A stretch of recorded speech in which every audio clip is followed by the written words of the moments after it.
AK캡스 전문위원으로 계시고, 그리고 2014년 12월부터 현재까지가 쓰임기술 대표이사로 계십니다. 박수로 부탁드리겠습니다. 반갑습니다. 지금까지는 한 번도 양력을 말씀 안 하셨는데 저한테 왜 양력을 말씀해 주셔서 감사합니다. 제가 오늘 말씀드릴 내용은 지금까지 여러분이 들으신 내용과 조금 다소 다를 수도 있겠습니다만, 현재 여러분이 많이 들어오셨죠? 인공지능이라는 것에 대해 좀 다른 각도에서 잠깐 보고요.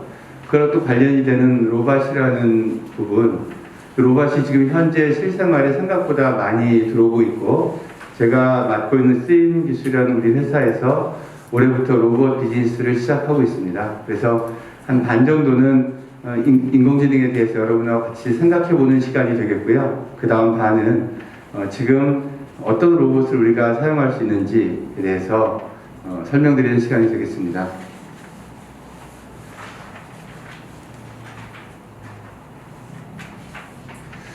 우리가 인공지능 하면 뭐 지금은 그렇지 않습니다만 모든 분들이 첨단이다라고 말하지만 그렇지가 않고요. 우리가 생각하는 첨단 기술, 글로벌하게는 넥스트 테크놀로지라고 하는 차세대 기술은 AI나 이런 것들이 포함되지 않습니다. 기반 기능이고 로보틱스라든지 합성 생물학, 또 계산 과학, 나노 기술, 퀀텀, 양자 컴퓨팅, 3D 프린팅, 그리고 4D 컴퓨팅은 형상기억 합금 같은 걸 통해서 어떤 환경에 가면 형상이 바뀌는 것들, 그리고 IoT는 여전히 중요한 것이 오른쪽에 있는 Conscious Technology라고 하는 의식기술하고 관련이 되기 때문에 계속 중요하고, TSM 같은 경우는 트릴리언 센서 무브먼트, 조 단위의 센서입니다. 저런 것들이 전 세계적으로 움직이고 있다는 것이죠. 그리고 아시는 것처럼 블록체인과 인지과학, 시멘틱 웹, 그리고 인텔리전스 오그멘테이션, 자율주행 이런 것들이 결국 차세대 기술인데요. 이런 차세대 기술이 두 개나 세 개가 융합되는 순간 굉장한 혁신이 일어난다고 합니다. 그래서 그런 것들을 우리가 좀 준비할 필요가 있는데, 이런 것들이 보여주는 현상은 부가 아주 집중이 됩니다. 그래서 영화 같은 걸 보면 그 인공지능 사장이 얼마나 많은 부를 가지고 있는지가 나타나고 있고요. 엑스마키아 같은 영화 보면 선발된 테스터가 비행기를 타고 2시간을 가도 도착하지 못하는데 그 땅이 다 인공지능 회장의 땅이다 이렇게 말할 정도로 승자 독식의 시대가 된다는 겁니다. 그러다 보니까 소득의 격차가 심화되고, 그래서 우리도 한번 경험한 적이 있죠. UBI, 보편적인 기본 소득을 제공받게 됩니다. 그래서 어떤 나라는 100만 원씩 받고 어떤 나라는 한 달에 200만 원씩 받고 그 나라로 이민 가고 싶어 하고 이런 문제들이 발생될 수가 있고요. 세 번째는 지금 많은 대기업들이 고용을 하지만 과연 그만큼 사람이 필요해서 고용하는 건지, 아니면 정부의 어떤 정책에 따라서 도움을 주기 위해서 많은 고용이 일어나는 건지도 모르고요. 실제로 10여 명의 회사가 5천억의 매출을 일으키는 것을 왕왕 우리가 볼 수 있습니다. 그래서 이제 이런 미래 기술, 차세대 기술들이 노동력을 대체해서 내가 일하는 것보다 그런 로봇에게 또는 이런 차세대 기술에게 투자하는 것이 더 수익이 많아지는 세대로 간다 하는 것들이 되고요. 그래서 이런 차세대 기술 하에서 AI는 기반 기술인데 그래도 이 기술이 전체적인 기술의 기반이 되므로 한번 다시 살펴보도록 하겠습니다. 그래서 인공지능은 예전에는 약한 인공지능, 강한 인공지능 이런 말도 있었지만 지금은 다 ANI, AGI, ASI라고 말을 하고 있고요. ANI는 Narrow AI입니다. 그래서 어떤 부분에서 아주 인간을 앞서는 겁니다. 대표적인 게 알파고가 있고요. AGI는 오지 않았지만 보편 인공지능 또는 일반 인공지능이라고 하는 것인데 인간의 수준과 거의 똑같은 그런 수준의 AGI. 그래서 이 AGI가 가장 중요합니다. 인간의 수준을 넘어서는 순간 ASI로 가는데요. 뭐 이런 겁니다. 제가 이러고 있는데 어디에 투자하는 것이 가장 좋을까? 이런 것들을 물어볼 수 있는 게 ASI예요. 내가 지금 위암에 걸렸는데 어떻게 하면 10년을 잘 살 수 있을까? 어떤 의사보다도 말을 잘해냅니다. 결국은 좀 앞서게 되면 ASI가 구글에서도 만들어지고 페이스북에서도 만들어지고 아마존에서도 만들어지면요, 종교와 같은 게 되는 겁니다. 나는 어떤 ASI를 의존할까? 지금 그렇게까지 오지 않았지만 그렇게 우리가 좀 앞서 생각해 볼 수가 있겠습니다. 그래서 이런 인공지능을 잠깐 정도 보면 기계가 아까 말씀드린 대로 AGI까지는 못 갔지만 저 정도 수준에 와 있고요. 우리에게 사람들이 123 곱하기 235 얼마야? 라고 하면 그걸 내가 어떻게 알아? 계산기를 눌러봐야지. 이미 우리는 수학이 계산기에 뒤져 있죠. 그처럼 뭐 1, 2년 후에 나올 수 있겠지만 내가 토요일 날 집사관에서 팝콘을 싸게 팔고 있고 이런 걸 다 알고 있습니다. 그래서 이 시대가 되면 너 토요일 날 어떻게 데이트할 거니? 그럼 내가 어떻게 알아? 구글한테 물어봐야지. 이런 시대가 온다는 것은 우리가 이 미래의 인공지능과 우리가 어떻게 행동을 해야 되고 또 어떤 미래가 올지를 한번 생각해 볼 수 있는 계기가 됩니다.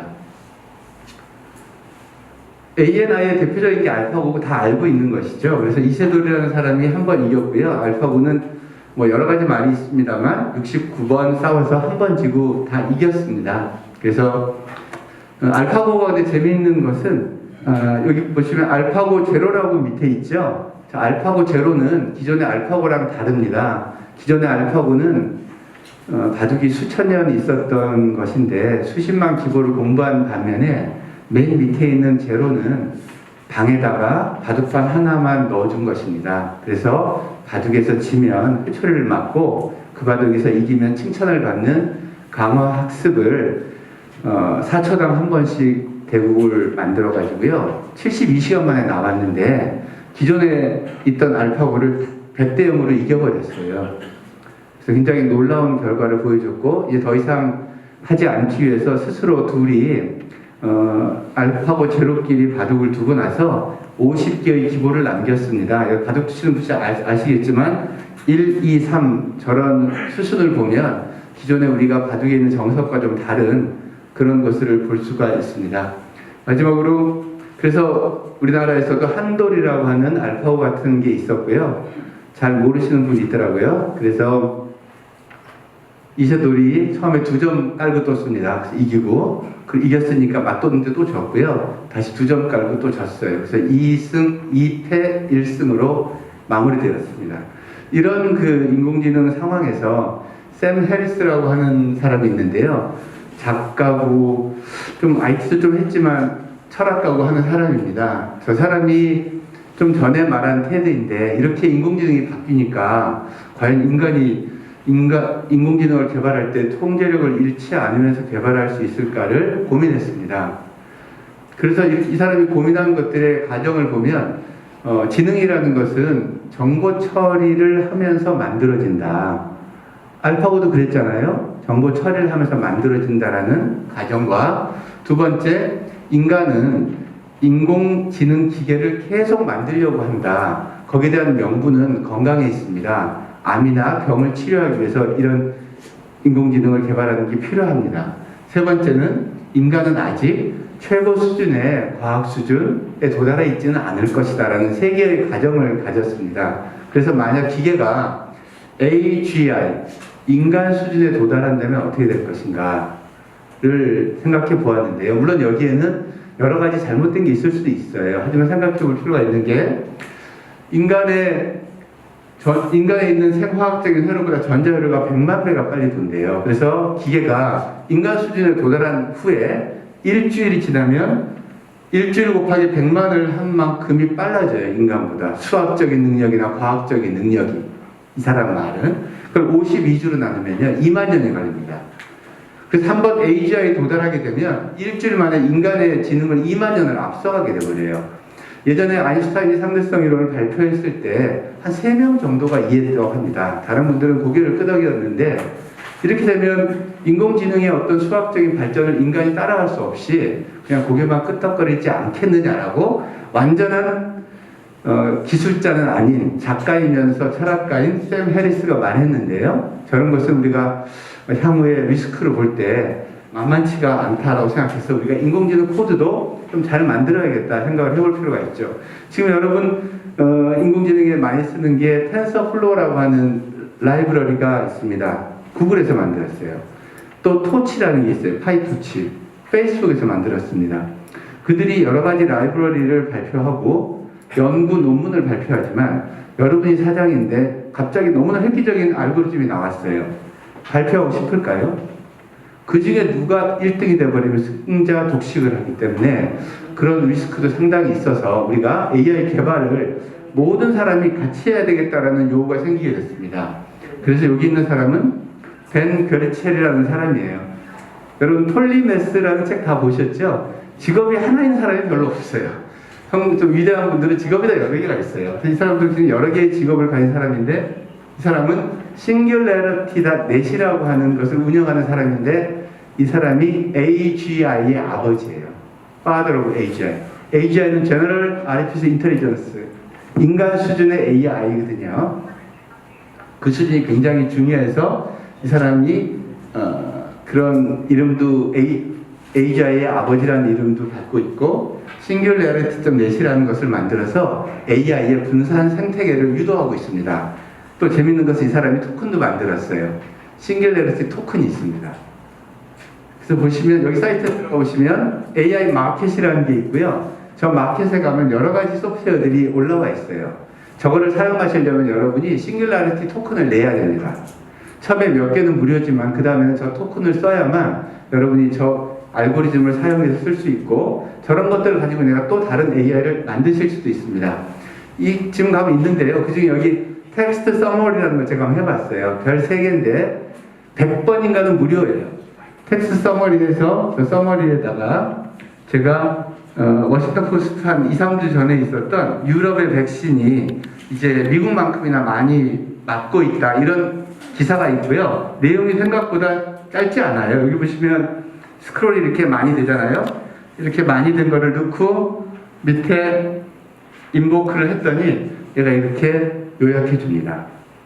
기사를 이렇게 빨리 요약하는 걸 보고 이런 걸 써서 여러분이 AI를 개발하실 때 이 부분은 이 알고리즘을 쓰면 되는 거예요. 분산 생태계에서. 물론 인공지능이 여러 가지 그 교육의 격차가 있는데요. 잘하시는 분은 잘하지만 쓰지 못하는 사람은 너무 못 써요. 이런 것들이 있으면 쉽게 쓸 수가 있어서 기존의 자바 개발자들도 AI를 갖다 쓰실 수가 있습니다. 이 싱귤라리티가 제가 오늘 말씀드릴 한슨 로보틱스의 데이비스 한슨을 만나가지고요. 회사를 만들었어요. Awakening Health라고 하는 회사를 만들었습니다.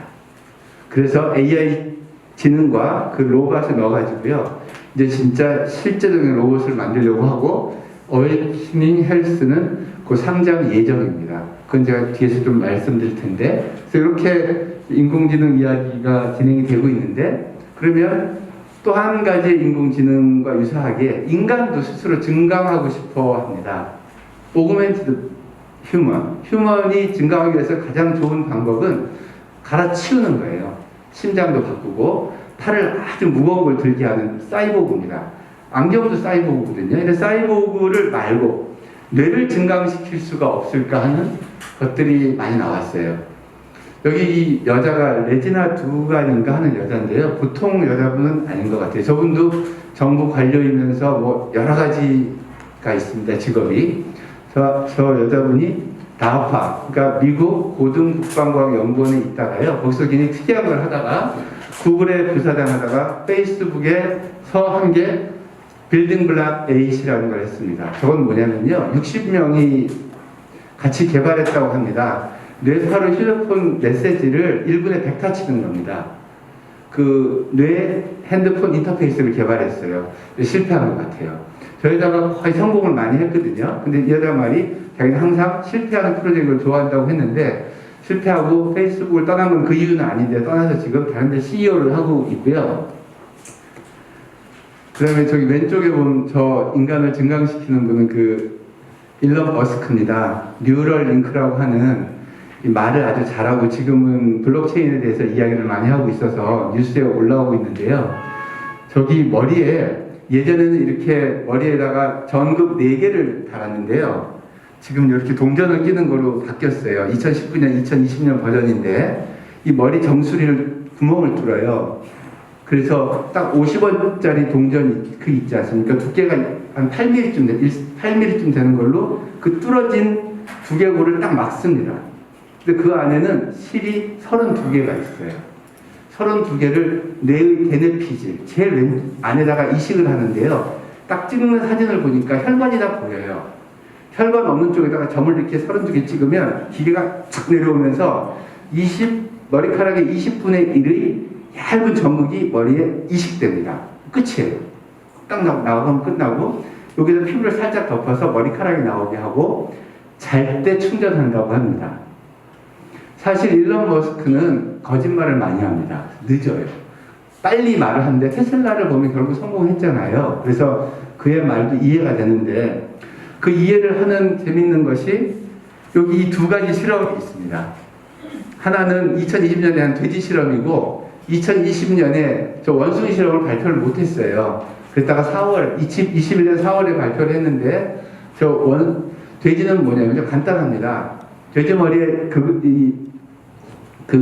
전극 같은 선을 스레드를 낀 다음에 돼지한테 걸어가는데요. 걸어가는 움직임을 좌표 위치를 추정할 수가 있겠죠. 시간대별로. 얘가 움직이는 게 저 전극과 관련이 된다는 거예요. 저 자극을 주면 돼지가 그렇게 움직여요. 그래서 얘가 돼지가 움직일 때 뇌에서 움직이는 자극을 1024개의 채널로 받습니다. 32개의 실에는 전극이 다 32개씩 붙어 있어요. 그래서 1024 채널로 계속 쏴주는 거예요. 그럼 그걸 여기서 받아서 그 데이터와 돼지의 움직임을 보면 바로 이런 걸 할 수 있습니다. 이게 트리니티라는 여자예요. 매트릭스에. 니오의 여자친구입니다. 이 여자가 헬기를 타야 되는데 못하면 잠깐만 눈을 감고 헬기 조종법을 이렇게 받아가지고 금방 타거든요. 똑같은 겁니다. 이렇게 움직이는 법을 배울 수 있다는 거를 실제로 보여줬고요. 저 원숭이 시험은 더 놀라운 것이에요. 원숭이 이렇게 조이스틱을 움직이면서 공이 나오면 공을 딱 맞추면 입에서 바나나 스무디가 딱 나와요. 근데 그걸 계속 하다 보면 사실은 저기가 끊어져 있어요. 여기가. 이 조이스틱이 이렇게 끊어져 있지 않습니까? 여기 이렇게 끊어져 있습니다. 저거는 뭐냐면 조이스틱 움직임이 아니라요. 원숭이의 생각의 뇌파를 찾는 거예요.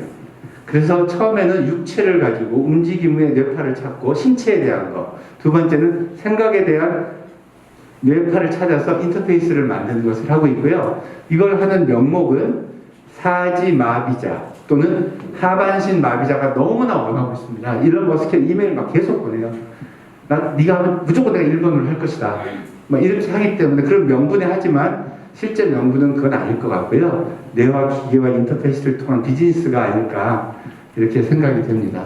여기 밑에 있는 이분도 저 뇌파를 증폭시켜가지고 많이 하고 있고요. 그래서 궁극적으로 아까 말씀드린 컨시언스 테크놀로지라고 하는 게 인간의 뇌파를 수조 개의 IoT하고 연결하는 것이 마지막 궁극적인 거라고 합니다. 여기서 제가 생각을 하면 샌프란시스코의 피어 39에 있는 물의 온도를 알 수 있는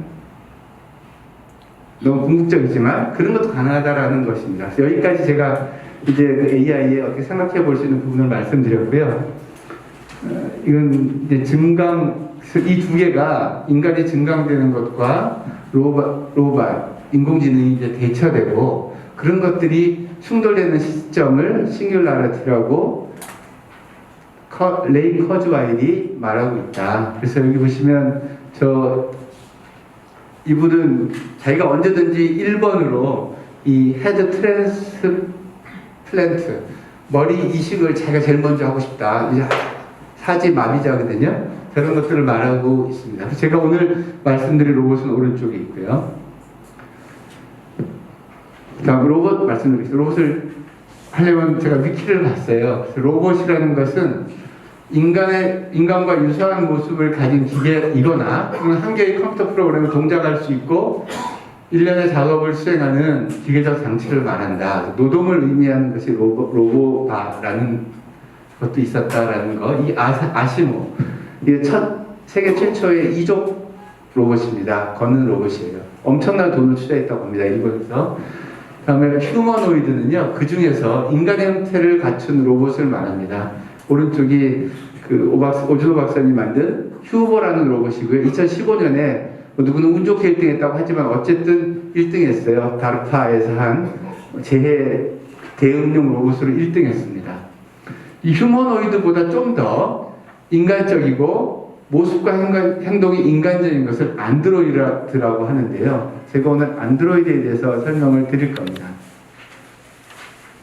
현재 보면 배달 로봇 보셨어요? 배달 로봇을 보실 수 있는데 이게 달린가 하는 로봇이에요. 여기 보시면 가격이 한 달에 70만 원, 월 60만 원이래요. 저 왜 저렇게 적힐까요? 저 인건비를 바꾸는 거예요. 한 사람 쓰는데 100만 원인데 70만 원이면 된다. 이런 식으로 하고 있는 겁니다. 그리고 LG의 클로이도 여러 가지의 로봇을 만들고요. 여러분 생각보다 로봇이 많아요. 그래서 그 건물에 가서 그 음식을 넣고 비밀번호를 누르면 얘가 엘리베이터 타고 가면 받는 사람도 비밀번호를 해서 음식을 가져가는 것들을 많이 보실 수가 있는 상태입니다. 근데 제가 오늘 설명드릴 로봇은 템이에요. 이 템이라는 것은 이스라엘에서 만든 로봇인데요. 중국에서 어마어마하게 싼 가성비를 성공시켰습니다. 그래서 2019년에 CES에서 베스트 로봇으로 선정됐고요. 무엇보다도 코스트 이펙티브하다. 가성비가 어마어마하게 좋아요. 아까 이전에 있던 딜리 로봇 같은 걸 실제 사려면 꽤 비쌉니다. 한 달에 70만 원씩 2년 낸다고 치면 꽤 비싸잖아요. 몇백만 원 하죠? 이건 그보다 훨씬 싸요. 그래서 또 여기 안에 API가 제공돼서 쉽게 바꿀 수가 있어요. 그래서 원래는 그냥 사면 퍼스널 로봇입니다. 지금 반포나 좀 고급 아파트에 이게 한 대씩 들어가게 되어 있어요. 얼마큼 우리가 아이패드 주듯이 한 대를 주는 겁니다. 퍼스널 로봇을. 근데 이게 그렇게만 쓰지 않고 비즈니스 용도로도 많이 쓰고 있습니다. 전시관에서 위치를 찾는다거나 이게 또 태미가 속도가 예전에 로봇은 이렇게 늦어요. 얘는 인간 속도를 그래서 따라와요. 그러니까 아주 좋아요. 그래서 굉장히 쓸만하고 가성비가 좋은 퍼스널 로봇의 첫 번째 로봇이 아닌가 싶은데 이거 한번 잠깐 볼까요? 오 부장님 이거 좀 한번 크게 주실래요? 동영상이신가요? 그 전인데요.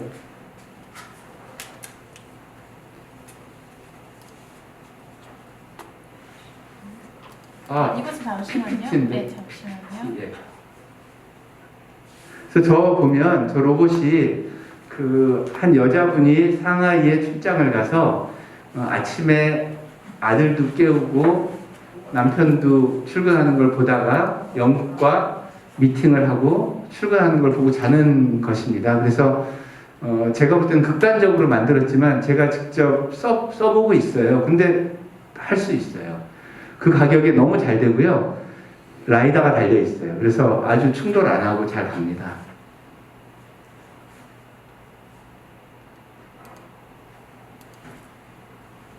이거예요? 이건데 진짜. 클릭하면 안 돼요. 재생이 안 돼.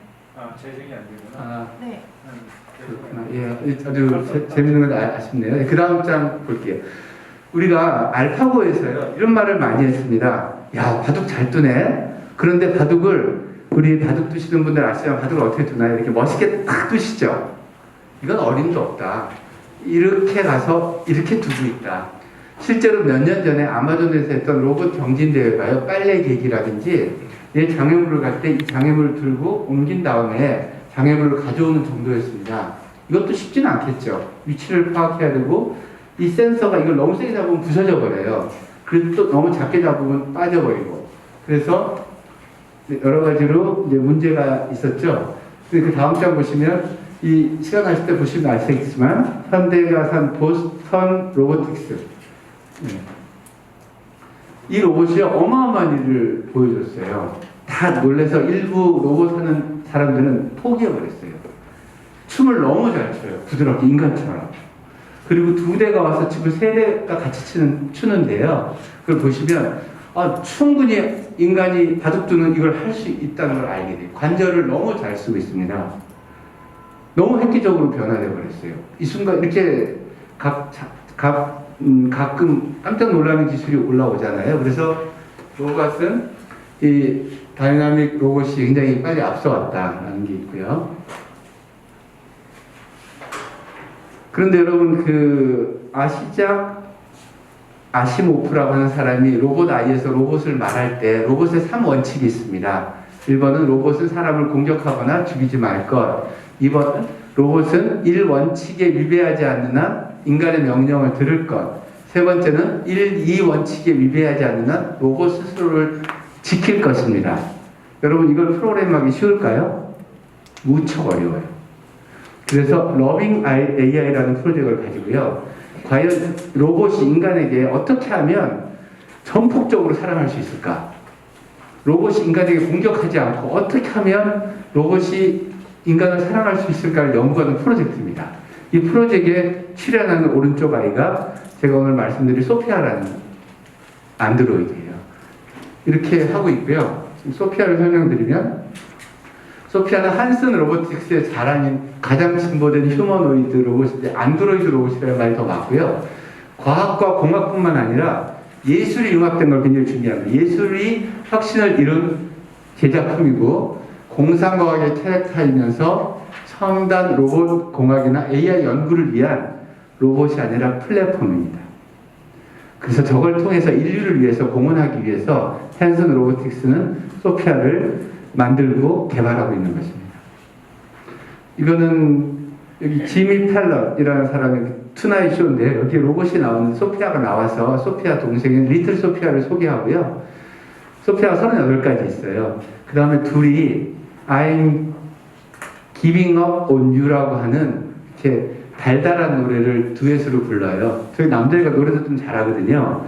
근데 좀 이상하긴 하지만 이렇게 궁극적으로 감정을 자꾸 알려고 하는구나 라는 것을 보실 수 있는데 이것도 지금 동영상이 안 되니까 넘어가겠습니다. 자, 그래서 이 애가 누구냐면 그레이스입니다. 소피아의 동생이에요. 근데 이 그레이스는 한슨 로보틱스 게 아니고요. 제가 아까 말씀드린 싱귤라리티 넷의 벤 고르첼과 데이비드 한슨의 한슨 로보틱스 둘이 만든 조인트 벤처 어웨이크닝 헬스의 생산물입니다. 얘는 플랫폼이 아니라 판매를 해요. 코비드 19 시대에 세계 최초의 간호조무사 로봇입니다. 그리고 소피아의 동생이고요. 소피아는 2억 원 정도 하는데 얘는 5천만 원쯤 해요. 소피아보다 쌉니다. 얘가 하는 것은 엘더리 케어. 치매 노인들한테는 계속 똑같은 걸 말해줘야 돼요. 인간이 하려면 힘들어서 못해요.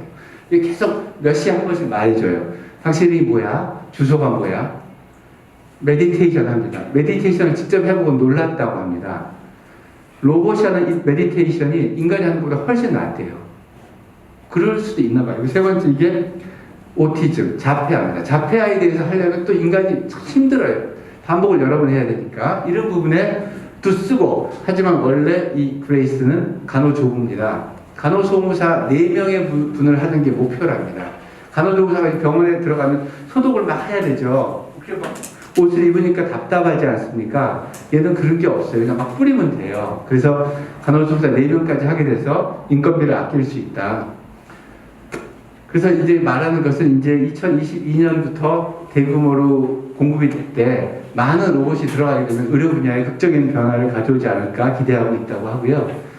이 그레이스가 2022년 중반에 완성됐는데 얼리 어댑터 프로그램을 발표했어요. 이 사이트에서. 그래서 가격은 6천만 원입니다. 그래서 일부 노인 케어 시설, 우리 보면 주간 케어 이런 거 있어요. 주간 보호 그런 데서 이거를 한 대 사는 겁니다. 6천만 원에 사면 이걸 가지고 여러 가지를 하는 거죠. 교제, 공감, 치료, 노인의 삶 스토리, 시설 소프트웨어가 있잖아요. 시설, 요양시설과 연동해서 어디를 이동한다거나 주기적으로 맥박도 재고 명상도 해주고 방문객이 노인이 어디 있는지도 얘가 알려주고 이런 것들을 하기 위해서 2021년 6월 30일까지 모았는데 사이트가 폐쇄돼 버렸어요.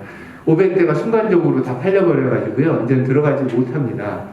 저도 보고 있어요. 과연 얼마큼 될지. 여기서 이제 좋은 것은 바꿔줘요. 트레이드 인 프리 트레이드 2002년에 원제품이 나오면요, 이 시제품도 바꿔줘요. 그러니까 이게 뭐냐면 여기 먼저 만들어져서 여러 가지 테스트를 하기 위해서 제공하는 그레이스입니다. 그래서 2.0에는 앞에 이렇게 모니터도 있죠. 이 모니터가 뭘까요? 원격 진료를 위한 것입니다. 그 진짜 의사가 이렇게 보면서 대화하기 위해서 모니터가 필요할 것이라고 생각하고, 좀 우스꽝스럽지만 키는 150cm 정도의 조무사가 될 겁니다. 이제 마지막인데요. 제가 저희 회사 잠깐 소개시켜드리고 마치도록 하겠습니다. 폰트가 그렇게 됐네. 저희는 그 인공지능, 생체인식, 그리고 빅데이터를 연계해서 세상에 도움이 되고 쓰임이 되는 제품을 만들려고 여러 가지 제품을 준비하고 있고요. 기반은 데이터를 수집하고 생체를 인식한 다음에 분석하는 이 세 개의 단계에서 쓰임을 찾았습니다. 첫 번째는 셀레바라고 하는 건데요.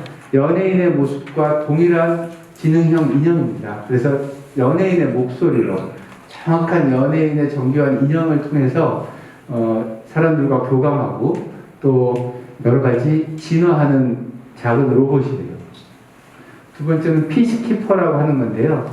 일반 동남아나 이런 데도 이미 핸드폰이 유행하고 있고, 아무런 장비 없이 핸드폰만을 이용해서 용의자를 1초에 10,000명, 지금은 16,000명 정도를 찾을 수가 있습니다. 필리핀 같은 경우는 너무 빨리 사람을 죽이거든요. 경찰이 죽일 수가 있어요. 근데 죽이기 전에 한번 얼굴을 비추기만 하면 되는데, 그 10,000명을 찾는다는 것은 100번 찾는 거라 양이 생각보다 작은 게 아니고요. 그 다음 골든 드론이라고 해서 수색해서 사람을 그냥 일반적으로, 우리가 드론은 굉장히 첨단인데 아직까지는 드론 동호회들이 오셔서 눈으로 찾고 있습니다. 저것을 눈으로 찾는 것이 아니라 자동화되게 찾게 하기 위해서 찾는 사람의 얼굴을 36장을 증폭시켜버려요. 그러면 찾는데 훨씬 편하거든요. 이 얼굴을 찾는 것을 좌우로 5도, 10도, 15도를 돌리면 좌우 6장씩 생기기 때문에 36장이 만들어집니다. 한 사람을 찾는 게 아니라 36명 중에 하나라도 걸리면 그 사람이 이긴 거예요. 사실 이건 제가 특허도 가지고 있습니다. 이 알고리즘은. 그린아이는 굉장히 성범죄가 살인에 준할 정도로 위중하기 때문에 그 범죄를 막기 위해서 성범죄자가 학교 근처에 오면 선생님들 휴대폰으로 이렇게 그 화면이 나타나는 시스템이고요. 마지막으로는 스마트 포커스라고 해서 기존에 그냥 광고가 아니라 사람의 연령과 그 앞에 있는 사람의 그 남녀를 구별해서 그 사람에 맞는 광고를 뿌려주는 건데요. 이것은 광고주가 내가 요가 사장이면 40대 여성을 광고하다가 손님이 안 오면 30대 여성으로 바로 바꿀 수가 있어요. 그럼 30대 여성이 나올 때만 그 요가 학원 광고를 낼 수가 있다라는 양방향입니다. 그리고 마지막으로 제가 오늘 말씀드린 두 개의 로봇, 템이라는 로봇과 그레이스라는 로봇을 올해 사업을 시작해서요. 저기에 대해서는 그레이스는 좀 특수한 경우 정부나 이런 쪽에 좀 공급하려고 영업하고 있고요. 템이는 대량 영업을 준비하고 있습니다. 감사합니다. 네, 최현준 대표님께서 AI 기술과 AI 기반 휴머노이드 로봇의 활용에 대해서 소개를 해드렸고요. 시간이 정확하게 15분을 맞춰주셔서 3부 행사가 바로 진행되는 관계로 혹시 질문 있으시면 없으시면 다시 한번 박수로 고맙습니다.